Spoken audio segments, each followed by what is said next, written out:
Well, dear students, very good morning to all of you. Welcome you back to English literature class. Today we'll begin new chapter and that is stopping by woods on a snowy evening. Okay? This is written by Robert Frost. Robert Frost is an American poet and he has written many poems. He has been awarded with Pulitzer Prize also for poetry, okay? And he is one of the most famous poems is The Road Not Taken, okay? Actually, when he writes poem, it's full with philosophy and teaching of life. Means his poems have very deep inner meaning. Okay. So here in the present poem, stopping by woods on a snowy evening. Okay. So here again we'll learn a new literary device. You know very well, literary device is compulsory if you want to understand a poem. Okay, that you know very well, don't you? Of course you know. So here we'll learn a new literary device, that is, first of all, alliteration. Sorry, the poet has used alliteration. What is alliteration? First of all, must explain. If in a line of a poem, okay, nearby words begin with same consonant sound, this is called alliteration. Okay, means you can say this is a quick repetition of same consonant sound in a line of a poem. As example, fluffy, feather, flew far. So see here, first word fluffy begins with fa sound. Second word feather again begins with fa sound. Flew again begins with first sound, and here far, this also begins with fa sound. If you find nearby words in the line of a poem begin with same consonant sound, you have to understand that the poet has used alliteration. So here you will find many alliterations. Okay. Now let's begin. In this poem, there is a traveler, okay, who is traveling on a horseback. Clear? And he has to travel very far because he has to keep his promise. Okay. He has given his words to somebody that he will come, and that's why he is traveling. He is on his way to his travel, which is very long. Okay. So now, during his travel, he stops near an area which is filled up with forests, which is filled up with long trees and bushes, shrubs, all these things. Okay. So see here. Now let's see what happens here in this poem. Whose woods these are, I think I know. He has stopped near the woods. Here plural has been used, woods. So don't be confused. Woods, this is American English here, woods. It means an area, okay, filled up with forest. Okay, but it will be used in plural. Woods are. So the poet, so here the traveler is narrator only. He says he has stopped near that woods, and he says that he knows the owner of that forest area. See here, because this line, I think I know. I think I know. It means he knows the owner of that forest area. Okay. So here, his house is in the village though. Okay. Where does owner of that forest area live? Of course, in the village. Okay. He will not see me stopping here. But the traveler regrets that the owner of that forest area doesn't know that the traveler has stopped to enjoy the beauty of his woods. Okay. Now see here, one more thing I want to teach you. The rhyme scheme of a poem. How to understand the rhyme scheme of the poem. So see the first line of the poem. See here. The first line of the poem. This is, whose woods these are, I think I know. Okay. Whose woods these are, I think I know. So this ends with O sound. Can you see here? Oh, no. So please mark it A. Okay, mark it A here. Clear? See the second line. His house is in the village though. Again it ends with O sound. Though. See here. Second line. So mark it again, the same. O sound has been marked A by you. So A only. Now see the third line. That is, he will not see me stopping here. Here. This ends ear sound.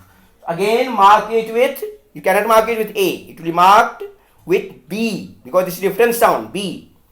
Okay. So A, B. And see the last line of this stanza.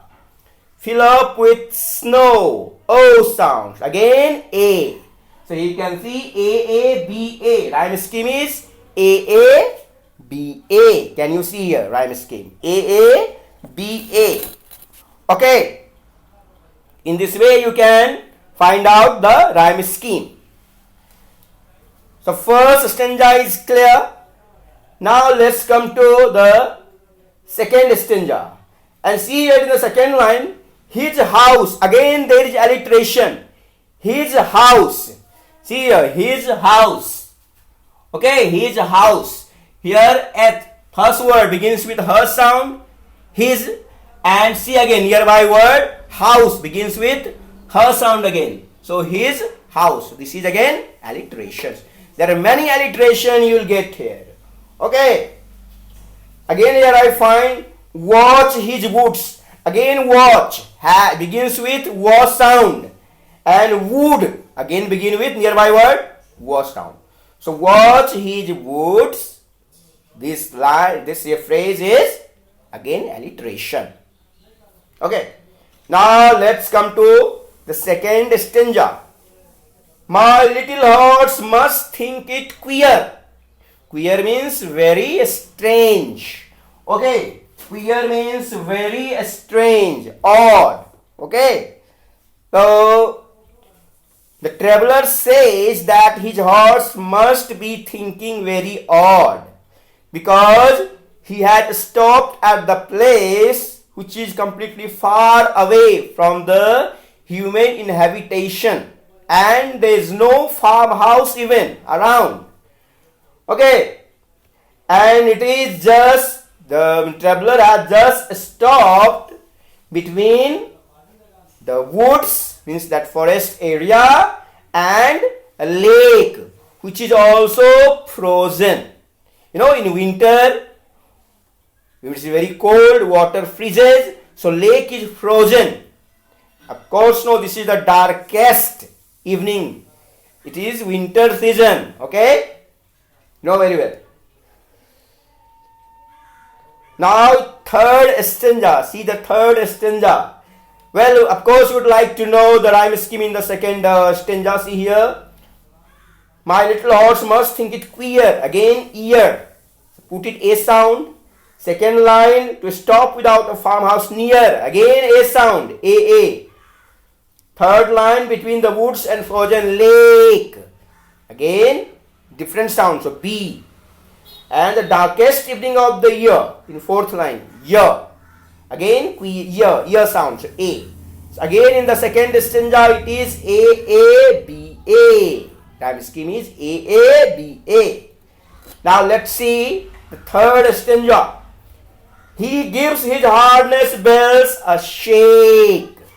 You know, harness, this is a set of leather strap that is in the head and neck of a horse, okay, which is used to control the horse. Okay, that is harness. Clear? So there are bells also. So he gives his harness bells a shake. He is horse. So horse moves. Shake means move. So he moves his harness, which is in his head, you know. And there are bells in the harness, and bells start ringing. Okay. To ask if there is some mistake. And the tabler says that the horse moves his harness bell to ask if there is a mistake from his master, means the traveler, that he has stopped there in that isolated place. Okay, in such a bad weather. The only other sounds apart from that bells ringing are wind. As wind is blowing very fast, so this is called sweep. That sweep sound. And second is there the flake, means soft flake. Soft flake of snow. Flake means, you know, this is flattened piece of something. So here downy flake means very soft snow flake. Okay, which is falling actually. So what are the other sounds apart from the harness bells ringing? Of course, winds blowing very fast, that sound. And second, that snowflake with soft snowflakes are just falling. These sounds are here. Now again, there are some alliterations. He gives his harness bells. His harness, again in his, her sound. And nearby word harness, again her sound. So this is alliteration. Okay. His harness, again alliteration. Here, his harness. Okay. And sounds the sweep. See here, S sound, sir sound in sounds. The sweep, again sir sound. So sounds the sweep. Again this is alliteration. Okay, and let's come to the last stanza and check first of all the rhyme scheme in third stanza. Shake, so A, mistake A, sweep B, and flake A. So this stanza also has the same rhyme scheme, A, B, A. Okay, and see the fourth stanza. Now the woods are of course very beautiful, lovely, and of course these woods are dark. Of course this is dark, means dark winter, dark evening, winter evening, and of course these woods are very deep also, because it is full. These are filled up with very long trees, okay, and bushes. So it's very deep, and there is darkness also. Though the traveler wants to stay and enjoy that beautiful woods, but he cannot do so. Why? Because he says he has promised somebody, okay, and to keep his promise he has to travel very far. So if he stops there, he will not be able to keep his promise. That's why he must keep on moving. Okay, in our life also, if you have set any goal, if you stop in the middle, you won't be able to touch that goal to reach your destination. Okay, if you want to achieve your aim, please go on working continuously. Don't stop till you have achieved your target. So near, let's take a rhyme scheme here. The first line, dark and deep. So dark and deep here, first of all, see, this is also alliteration. Dark and deep, dark and deep. The sound in dark and again deep. The sound. So this is alliteration. So deep, a sound, and second line, this is keep, a sound. Third line, it is sleep, a sound. Fourth line, it is sleep, a sound. So in fourth stanza rhyme scheme is a. Okay, a. And now one more thing you can see here in the last two lines of fourth stanza is same. In third line has been repeated in the fourth line. See here, and miles to go before I sleep, and miles to go before I sleep. So if a line is repeated at the end of the stanza of a poem, this is called refrain. Okay, refrain, refrain. Okay, see here, refrain. What is refrain here? And miles to go before I sleep. So means this line has been repeated at the end of the stanza of a poem. This is called refrain. Well, dear students, you have understood this poem. It is meaningful also.